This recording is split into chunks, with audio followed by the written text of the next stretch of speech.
आज हम स्टार्ट करते हैं नेक्स्ट पोर्शन ऑफ इलेक्ट्रोकेमिस्ट्री, जिसमें हम पहला जो हमारा टॉपिक है उसको देखते हैं। उसका नाम है equilibrium constant and nernst equation. Equilibrium constant and nernst equation. देखें, लास्ट टाइम हमने रिलेशन ड्राइव किया था कि हमारे पास E of the cell is equal to E not of the cell minus 2.303 R T over N F log X over Y, जो भी आप कह लें आपकी मर्जी है। प्रोडक्ट ओवर रिएक्टेंट, कोई भी नाम इसको दे सकते हैं। ठीक है। अब अगर हम बात करें जिंक और कॉपर के सेल की, अगर हम बात करें तो आपको पता है जिंक जो होगा जब कॉपर के साथ रिप्लेस होगा तो Zn2 पॉजिटिव में चला जाएगा और कॉपर जीरो ऑक्सीडेशन स्टेट में वापस आ जाएगा। ठीक है।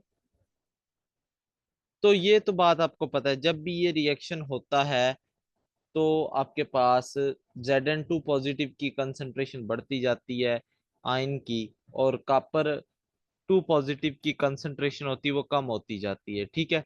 तो इसका अगर हम केसी लिखते हैं तो इट मीन्स के हमारे पास प्रोडक्ट ये बन रहा है। तो इसको आप यहाँ पे लिख दोगे Zn2 पॉजिटिव और नीचे आप लिख दोगे कॉपर 2 पॉजिटिव। ठीक है।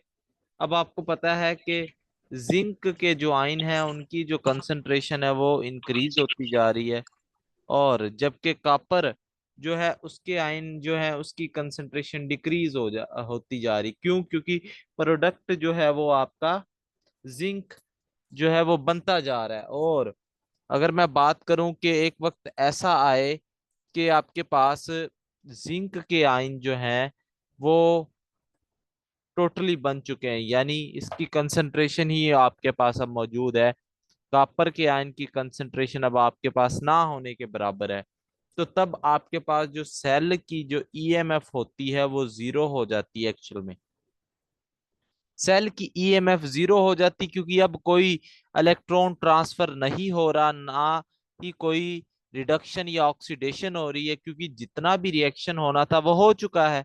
तो हम कहते हैं कि अब इक्विलिब्रियम आ चुका है। क्या आ चुका है जी? इक्विलिब्रियम। तो at equilibrium E of the cell will be zero. तो इसकी जगह पे हम पुट कर सकते हैं जीरो। ये जीरो क्यों नहीं हो सकती स्टैंडर्ड? क्योंकि स्टैंडर्ड हमेशा कुछ खास कंडीशंस पर मैयर की जाती है, तो इस वजह से ये कभी भी जीरो नहीं हो सकती। ठीक है जी। तो ये आपके पास जीरो हो गई है। तो अब आपके पास जो एक्सप्रेशन इक्विलिब्रियम का निकल कर आएगा वो E not of the cell आ जाएगा। ये स्टैंडर्ड है 2.303 R T over N F into log K. पहले आप क्यूसी लिखते थे, अब आप के लिखोगे, क्योंकि अब केसी का एक्सप्रेशन आ चुका है। ठीक है। तो आप स्टैंडर्ड ईएमएफ का लिंक कर सकते हो केसी के साथ इक्विलिब्रियम के ऊपर। तो ये बेसिकली एक रिलेशन था इक्विलिब्रियम कांस्टेंट का standard EMF of the cell के साथ। अब हम बात करें रेफरेंस इलेक्ट्रोड की। रेफरेंस इलेक्ट्रोड, देखें, आप कोई भी चीज जो होती है ना उसका पोटेंशियल आपने मालूम करना है, तो डेफिनेटली आपको पहले एक चीज का पता होगा, एक इलेक्ट्रोड का पता होगा, तभी तो आप दूसरे का पता कर सकते हो। ठीक है। तो आप जब कोई चीज, फॉर एग्जांपल आपके पास ये दो इलेक्ट्रोड हैं। ठीक है।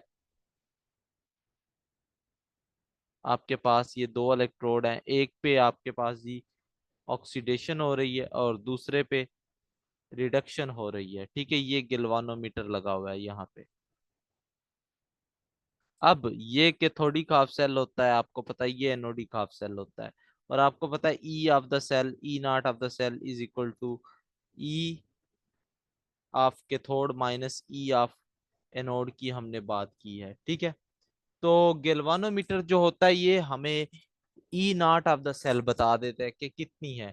ठीक है जी। अगर हम सिंगल इलेक्ट्रोड की बात करें कि आपने बताना है इसका पोटेंशियल कितना है, इसका आया ऑक्सीडेशन पोटेंशियल होगा या रिडक्शन पोटेंशियल होगा। तो फिर हमें प्रॉब्लम आती है, क्योंकि हम तो डिफरेंस चेक कर रहे होते हैं, हम एक्चुअल में एक का पोटेंशियल नहीं मेजर कर रहे होते। हम क्या करते हैं, हम दो जो इलेक्ट्रोड होते हैं ना उनके दरमियान जो डिफरेंस होता है, ये कैथोड माइनस एनोड का जो डिफरेंस होता है, ये हम मालूम कर रहे होते हैं। तो अगर आपने एक इलेक्ट्रोड की बात करनी है तो फिर आप क्या करोगे, कोई रेफरेंस लेते हो, किसी रेफरेंस की मदद से आप क्या करते हो कि वो फाइंड आउट करते हो, अदरवाइज आपको वो पता नहीं चलता। तो हम यहाँ पर फिर रेफरेंस इलेक्ट्रोड लेते हैं जो कि होता है हमारे पास हाइड्रोजन। और मैंने आपको एक बात की हुई है कि आपके पास ये एक ग्लास होगा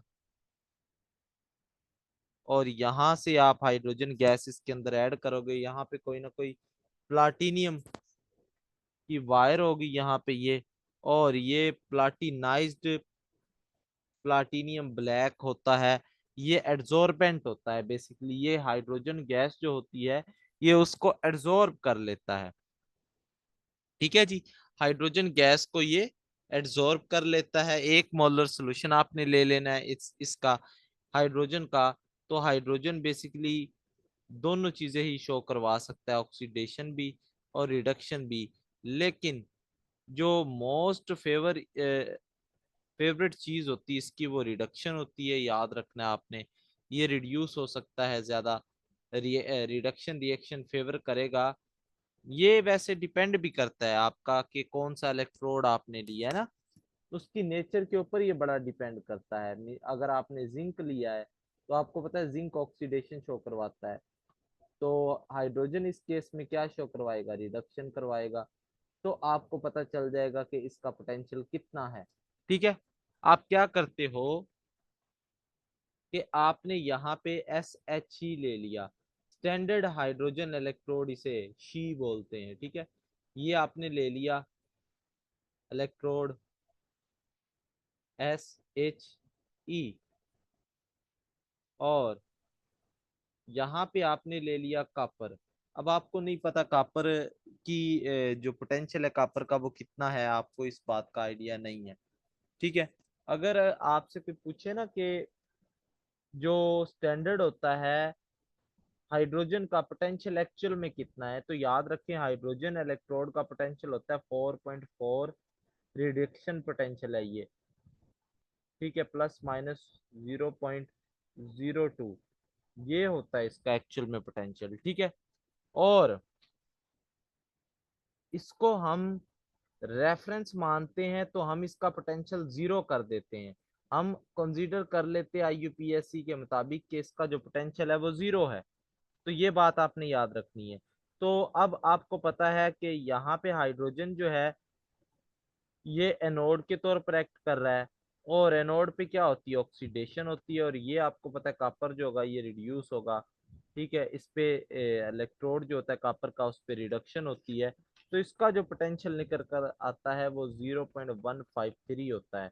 ठीक है, तो ये पोटेंशियल आपके पास आ जाता है, ये सेल की ईएमएफ है, या आप बोल दें कि ये जो है डिफरेंस आ जाता है गिलवानोमीटर जो हमें बता रहा होता है। तो हम कह देते हैं कि ये है कॉपर का पोटेंशियल। ठीक है, सिमिलरली हम क्या करेंगे, यहाँ पे कॉपर की बजाय अब जिंक लगा देंगे। तो जिंक का जो पोटेंशियल निकल का आता है वो 0.763 होता है। ठीक है, तो ये आपके पास सिंगल जिंक का होता है। ठीक है, और फिर आप चाहो तो पूरे सेल का भी निकाल सकते हो, वो ई of cathode minus E of anode के फार्मूले के जरिए। तो ये हाइड्रोजन जो होता है ना इसको हम जीरो मान लेते हैं। हालांकि हाइड्रोजन जीरो नहीं होता, हाइड्रोजन की एक वैल्यू होती है जो कि मैंने आपको बताया ये, लेकिन आर्बिट्रेरी वैल्यू जो होती है हम उसको जीरो मान लेते ताकि हम बाकी जो इलेक्ट्रोड है उसका पोटेंशियल जो है उसको फाइंड आउट कर सकें। ठीक है, तो ये बात आपने याद रखनी है। तो रेफरेंस इलेक्ट्रोड अटैच कब होता है, जब हमें एक इलेक्ट्रोड की जो है ईएमएफ या पोटेंशियल उसका मालूम करना हो। अगर हम बात करें एसएचई के मुतालिक, तो ये बेसिकली स्टैंडर्ड हाइड्रोजन इलेक्ट्रोड है। चूंकि स्टैंडर्ड है तो एक मोलर कंसंट्रेशन होगी इसकी 1 एटीएम। प्रेशर होगा और 25 डिग्री टेम्परेचर पे ये वैल्यूज इसके मेजर की होंगी। और इसके अलावा ये जो होता है गैस आयन इलेक्ट्रोड होता है, याद रखें, गैस आयन इलेक्ट्रोड होता है। और ये रेफरेंस इलेक्ट्रोड होता है, रेफरेंस इलेक्ट्रोड है जिसको आईयूपीएससी ने सेट किया है। इसके बाद ये एनोडिक हाफ सेल के तौर पर भी एक्ट कर सकता है, कैथोडिक हाफ सेल के तौर पर भी एक्ट कर सकता है। ठीक है, इसका जो स्टैंडर्ड ऑक्सीडेशन पोटेंशियल है या स्टैंडर्ड रिडक्शन पोटेंशियल होता है वो जीरो हम मान लेते हैं। ठीक है जी। और कंस्ट्रक्शन जो है वो मैंने आपको बता दी है कि एक इलेक्ट्रोड होता है और उसके ऊपर हम एड्सॉर्ब करवा लेते हैं। ठीक है जी। अगर हम सेल रिप्रेजेंटेशन की बात करें तो ये आपके पास ऐसे रिप्रेजेंट होगा: 1 molar concentration H2 and gas 1 atm pressure. और ये आपको पता है प्लाटिनियम के साथ कांटेक्ट में होता है, तो इसलिए हम वो इलेक्ट्रोड मेंशन करना भी जरूरी होता है। अगर हम इसके ड्रॉबैक की बात करें, ये प्राइमरी रेफरेंस इलेक्ट्रोड होता है, लेकिन अगर हम इसके ड्रॉबैक की बात करें तो इसके डिफरेंट ड्रॉबैक्स होते हैं। नंबर वन, प्योर हाइड्रोजन जो होती है ना, उसको ऑब्टेन करना हमारे लिए डिफिकल्ट होता है। ठीक है, different and difficult to get pure and dry hydrogen, ये एक पहला तो ड्रॉबैक है। दूसरा कि जो H2 होता है ना, बेसिकली ये can't be maintained eight 1 atmospheric pressure, इसको 1 एटमॉस्फेरिक प्रेशर पे ज्यादा देर तक आप मेंटेन नहीं कर पाते। दूसरा ये इसका ड्रॉबैक होता है। तीसरी बात कि जो हाइड्रोजन होती है ना, H पॉजिटिव, ये मेंटेन नहीं कर पाते क्योंकि at 1 molar since HCl being gas, तो इवेपोरेट हो जाता है ये सॉल्यूशन से इफ कंटेनर इज ओपन। क्योंकि आपने सॉल्यूशन लेना होता है ना HCl का, और HCl के सॉल्यूशन में आप क्या करते हो कि यहाँ से गैस पास करवाते हो जो कि इसके ऊपर एड्सॉर्ब होती है। अब एक्चुअल में ये ऐसे रिएक्शन होता है, हाइड्रोजन गैस, ये गैस है, ये H पॉजिटिव में जाती, 2 इलेक्ट्रॉन देती है। अब सॉल्यूशन में क्या होते हैं, ये HCl होता है ना, इस ये देता है H पॉजिटिव, तो ये H पॉजिटिव इलेक्ट्रॉन लेगा यहाँ से, तो ये H2 अगेन बना देता है। तो अब पता क्या होता है एक्चुअल में, कि जो आपके पास ये वाला हाइड्रोजन है ये HCl से आ रहा होता है। अगर तो आप कंटेनर को ओपन कर देंगे तो ये HCl एक गैस होती है, तो ये इवेपोरेट हो जाता है, तो इसको मेंटेन करना हमारे लिए मुश्किल होता है। तो ये कुछ इसके ड्रॉबैक्स थे जो आप याद रखिए। इसके बाद हम बात करते हैं इलेक्ट्रोकेमिकल सीरीज की। इलेक्ट्रोकेमिकल सीरीज क्या है इसके मुतालिक हम बात करते हैं।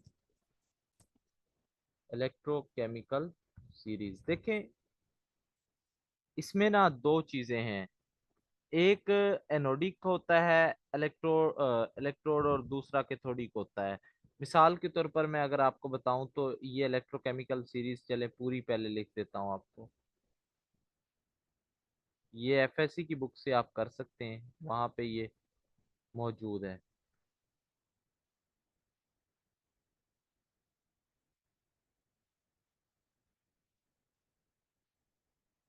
देख लीजिएगा इसको।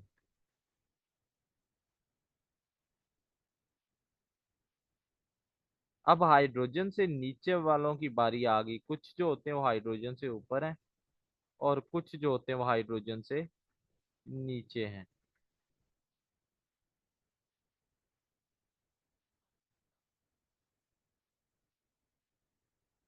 अब इनका मैं आपको बताता हूँ क्या सीन है।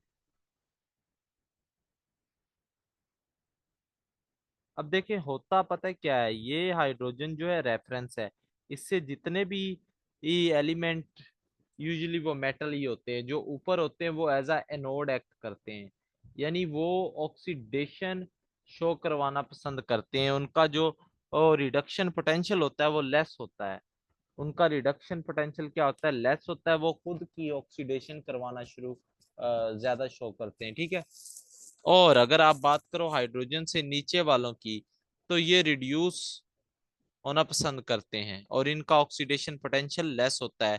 अगर चूंकि हमने स्टैंडर्ड रिडक्शन पोटेंशियल की बात करनी होती है, तो जो लिथियम का होता है वो -3.05 होता है। तो ये जो पोटेंशियल होता है ना, बेसिकली ये इंक्रीज करता जाता है फ्रॉम टॉप टू बॉटम। जो रिडक्शन पोटेंशियल होता है वो इंक्रीज करता जाता है, जिससे आपको पता चलता है कि जो ये वाले मेटल्स हैं या नॉन मेटल्स हैं आफ्टर हाइड्रोजन, ये रिडक्शन शो करवाना पसंद करते हैं। जबकि हाइड्रोजन से ऊपर वाले जो मेटल्स हैं, यूजुअली मेटल्स ही हैं, तो वो ऑक्सीडेशन शो करवाते हैं, वो इलेक्ट्रॉन डोनेट करने का रुझान ज्यादा रखते हैं। तो ये बात आपने याद रखनी है। अगर हम बात करें जनरली के लिथियम से ऊपर जो सॉरी हाइड्रोजन से ऊपर जो है ये एनोड होते हैं, इनका आप एनोड बना सकते हो, और हाइड्रोजन से जो नीचे होते हैं ये कैथोड होते हैं। और एक मजे की बात आपको बता दूं कि जो लिथियम है ना, इसका ऑक्सीडेशन पोटेंशियल सबसे ज्यादा है, तो ये ज्यादा ऑक्सीडेशन शो करवाती है।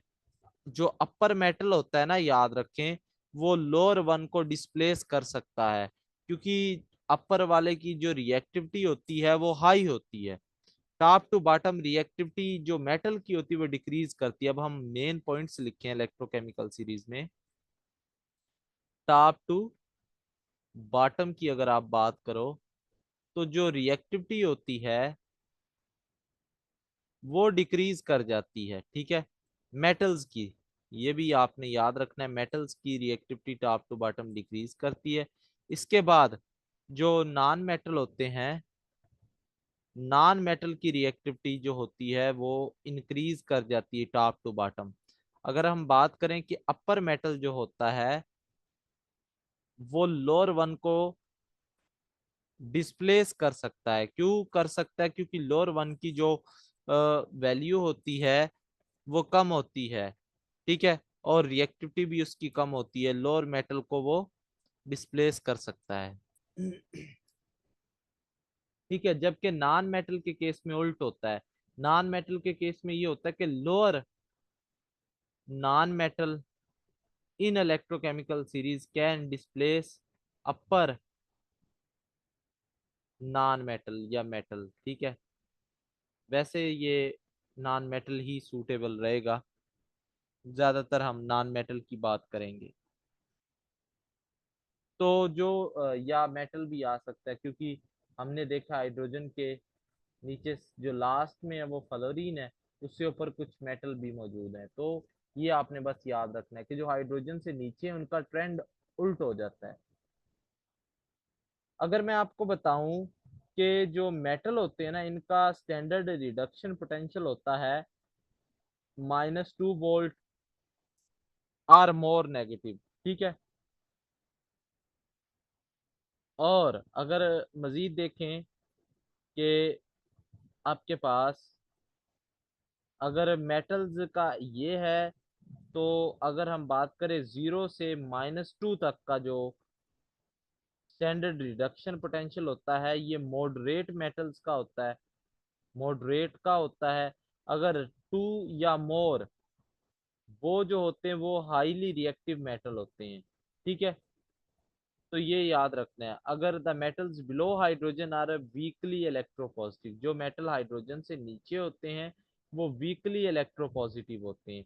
अब डिस्प्लेसमेंट रिएक्शन की आपको तब शायद समझ ना आई हो, लेकिन अब आ जाएगी। देखिए, जिंक और कॉपर की हम हमेशा बात करते रहे हैं ना इस चैप्टर में। तो जिंक क्या होता है, अपर इन द सीरीज है, जबकि copper lower in the series है। तो upper metal can displace lower one.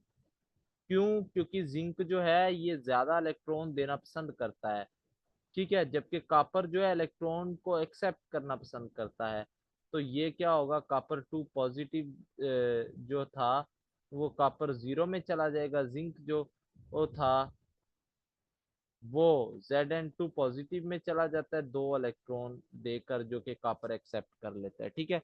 तो ये बात आपने याद रखनी है। इसी को डिस्प्लेसमेंट रिएक्शन भी आप बोलते हैं।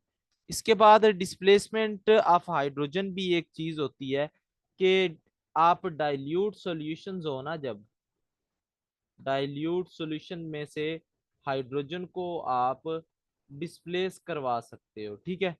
एक तो ये बात आपने याद रखनी है। सॉल्यूशन ऑफ एसिड्स, ये एसिड्स के सॉल्यूशन होते हैं, और ये करेगा कौन? सिर्फ और सिर्फ मेटल्स, जिनकी रिएक्टिविटी जो होती है, आपको पता होगा ना कि जिंक जब HCl के साथ रिएक्शन करता है तो हाइड्रोजन प्रोड्यूस होती है। तो ये तभी प्रोड्यूस होती है जब कोई अपर मेटल जो होता है ना सीरीज में, वो रिएक्शन शो करवाए, वही हाइड्रोजन को यहाँ से रिमूव कर सकता है, डिस्प्लेस कर सकता है। ये डिस्प्लेसमेंट रिएक्शन भी होता है, इसको आपने अगर पढ़ा हो तो, मैट्रिक की केमिस्ट्री में गिवन है। इसके बाद displacement of hydrogen from water, ये थोड़ा सा टफ काम है।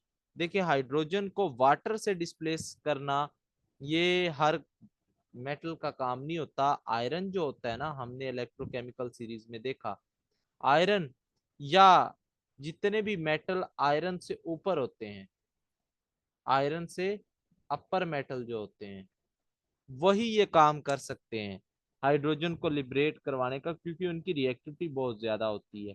ठीक हो गया, अदरवाइज बाकी कोई नहीं कर सकता। इसके बाद अगर बात करें थर्मल स्टेबिलिटी की, तो जो थर्मल स्टेबिलिटी होती है बेसिकली, ये आपके पास डिपेंड करती है ऑन मेटल्स इलेक्ट्रोपॉजिटिव नेचर, कि मेटल जो होता है वो इलेक्ट्रोपॉजिटिव है या नहीं है। अगर मैं आपको बताऊं कि Ag2O, इसको हीट करो आप, तो ये बना देगा Ag और 7 ऑक्सीजन। और सिमिलरली HgO को आप हीट करो तो ये बना देगा ऑक्सीजन और Hg। अब एक बात याद रख लें, अगर एक मेटल अपर हो और वो ऑक्सीजन के साथ बांड बनाकर बैठा हो, तो वो जो होगा बांड, वो ज्यादा स्टेबल होगा, क्योंकि अपर मेटल आपको पता है ज्यादा रिएक्टिव होते हैं। अगर एक लो हो तो डेफिनेटली लो की उतनी ज्यादा स्टेबिलिटी नहीं होगी। तो इन द सेम वे अगर आप बात करो कॉपर की, तो कॉपर की तो कम होगी स्टेबिलिटी ऑक्साइड्स की। ये ऑक्साइड्स की हम बात कर रहे हैं, तो ये आप इलेक्ट्रोकेमिकल सीरीज से इस बात का भी आइडिया लगा सकते हैं। ठीक है जी। बेसिकली इसके बाद हम बात करते हैं, एक और टॉपिक है हमारे पास क्रोजन का, उसकी हम बात करते हैं।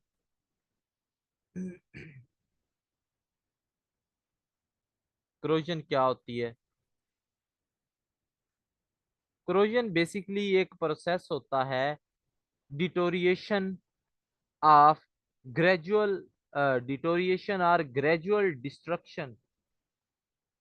डिस्ट्रक्शन ऑफ अ सब्सटेंस, एक सब्सटेंस का ग्रेजुअली डिस्ट्रॉय हो जाना due to different reasons, for example chemical, electrochemical, और अदर रिएक्शंस। इन वजूहात की बुनियाद पर एक जो आप कह सकते हैं कोई मेटल है, उसकी डिस्ट्रक्शन हो जाना, वो क्रोजन होता है, ठीक है। और क्रोजन जो होता है ये किसी भी चीज की या सब्सटेंस की जो इकोनॉमिकली प्राइस होती है ना, वो कम कर देता है। वैल्यू जो होती है वो डिक्रीज हो जाती है, और ये इरिवर्सिबल प्रोसेस होता है, इरिवर्सिबल प्रोसेस होता है, तो ये भी आपने याद रखना है। इसके बाद क्रोजन जो होता है ये दो तरह का होता है, या तो क्रोजन जो है वो ड्राई हो सकता है, और या वो वेट हो सकता है।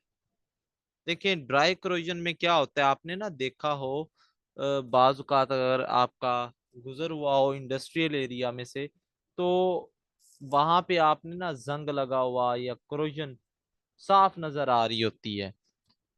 वो क्या होता है कि कुछ जो गैसेस होती है ना, वो एड्सॉर्ब हो जाती है मेटल्स की सरफेस के ऊपर, तो इसको बोलते हैं आप ड्राई को डायरेक्ट केमिकल करोजन, डायरेक्ट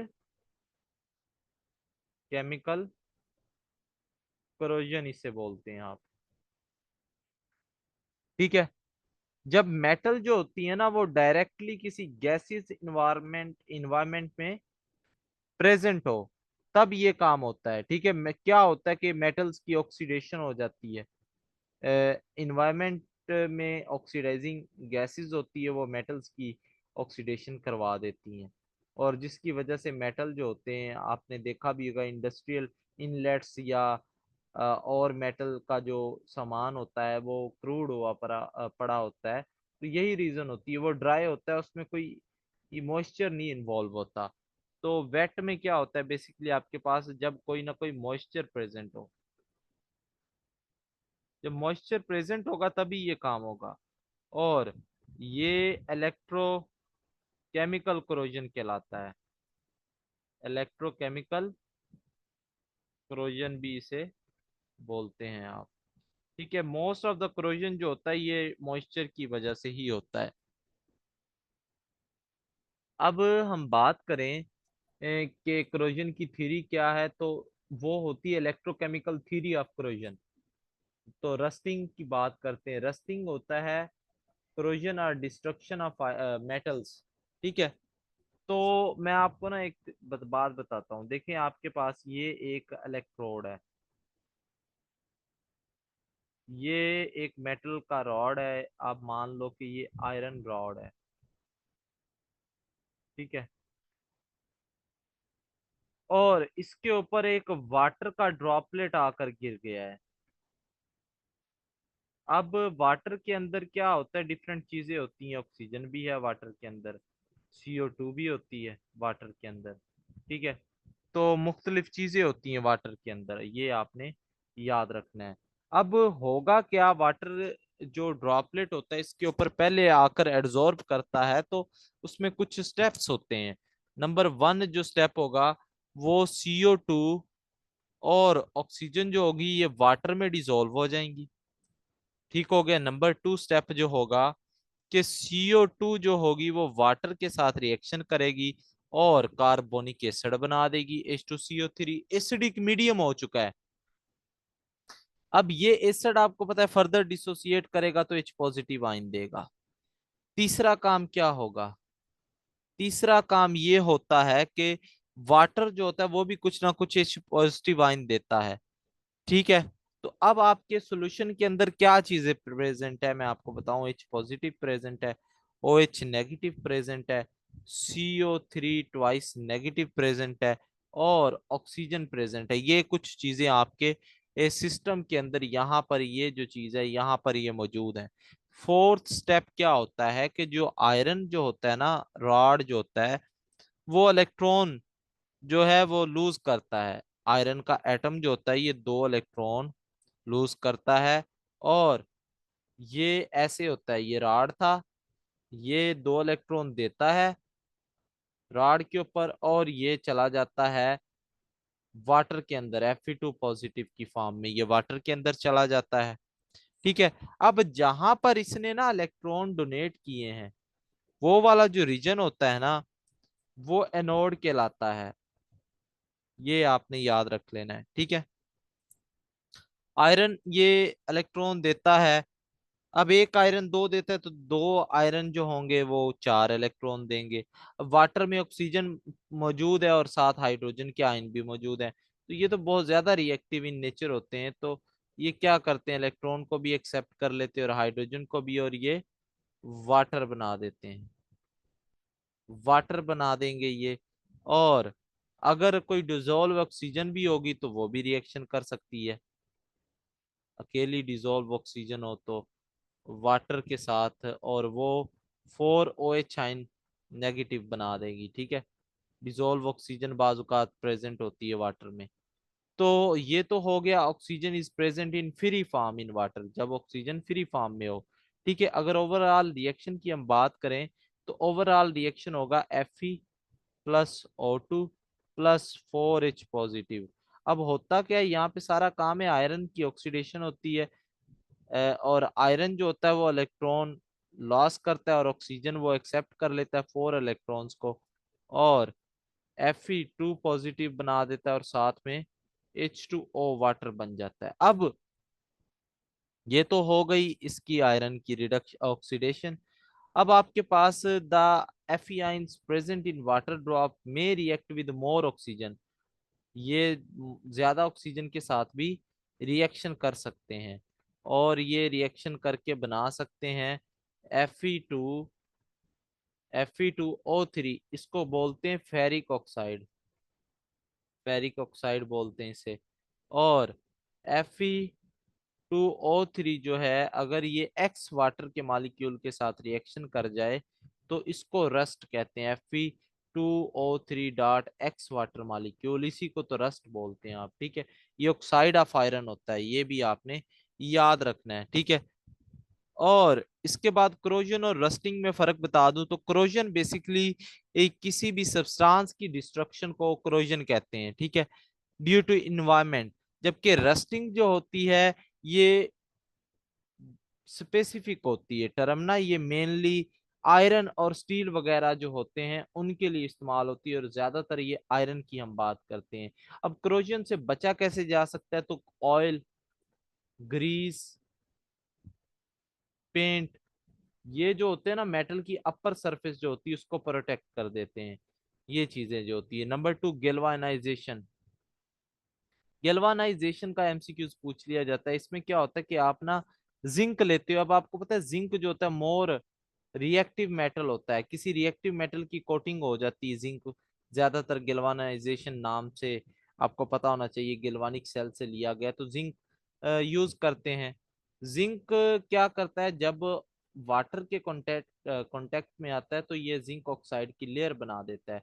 अब आप क्या करते हो कि मोल्टन जो होता है ना जिंक, उसके अंदर आप ऐड करते हो जिसके ऊपर आपने कोटिंग करवानी है, तो एक्चुअल में ये जिंक ऑक्साइड की कोटिंग हो जाती है जब ऑक्सीजन सॉरी वाटर जब जिंक के कांटेक्ट में आता है। यानी आपने तो करवाई थी जिंक की कोटिंग, वो सलामत ही रहती है, लेकिन अगर आपको पता चला कि वाटर इसके साथ आ गया है तो अब ये जिंक ऑक्साइड बन जाएगा।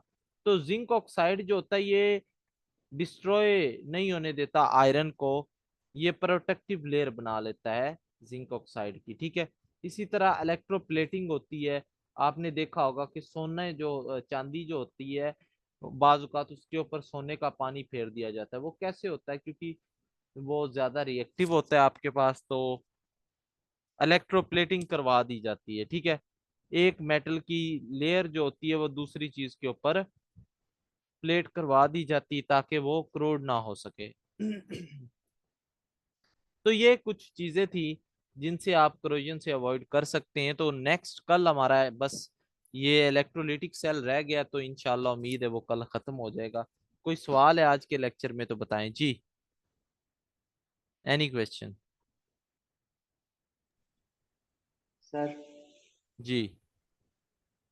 सर आपने एक बात कही कि वो मुझे कंफ्यूजन हो रहा है कि जो मेटल है वो टॉप टू बॉटम आपने कहा कि उनकी रिएक्टिविटी डिक्रीज हो रहा है, ये इंक्रीज नहीं हो रहा है क्योंकि साइज की वजह से साइज बढ़ रहा है तो इलेक्ट्रॉन लूज बाउंड होते हैं, इस वजह से वो रिएक्शन तेज हो रहा है। अगर आपने केमिकल बॉन्डिंग के लेक्चर सुने हो तो शायद आप ये सवाल ना करें, आपने मेरे ख्याल में नहीं सुने। वहां पे मैंने हाइड्रेशन एनर्जी का कॉन्सेप्ट इसीलिए समझाया था। ये जो आप इलेक्ट्रोकेमिकल सीरीज होती है ना, इसको वाटर में मैयर कर रहे होते हैं, एक्वस की बात करते हैं, तो वहां पे सोडियम का जो साइज होता है वो क्या होता है, छोटा होता है बड़ा होता है एज कंपेयर टू लिथियम। क्या सुने आपने लेक्चर केमिकल बॉन्डिंग में? हाँ सर सुने हैं, बिल्कुल सुने हैं। तो वहां पे क्या फिर सोडियम का साइज वाटर के अंदर जाकर बड़ा हो जाता है छोटा होता है? सर छोटा हो जाता है ना। तो डेफिनेटली यही रीजन होती है, लिथियम का साइज बिगर होता है, ये ज्यादा वाटर मॉलिक्यूल्स को सराउंड कर सकता है ड्यू अच्छा, to charge thank you, density. समझ आ गई सर, थैंक यू।